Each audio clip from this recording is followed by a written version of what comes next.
There are a few ways to save records to view later.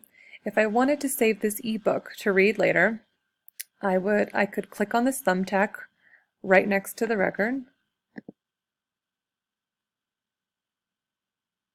and then I'll be able to find it up here in my Go to Favorites.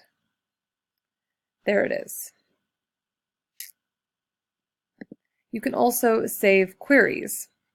So I want to save this information literacy query. I want to make sure I'm only searching for San Jose State collections, and maybe I'll add another filter. Maybe I will change the date. So if I want to make sure all these parameters are saved, I'll simply click Save Query. You can dismiss this. You'll then be able to find it in my Go to Favorites tab. So here are my saved records, and here are my saved searches.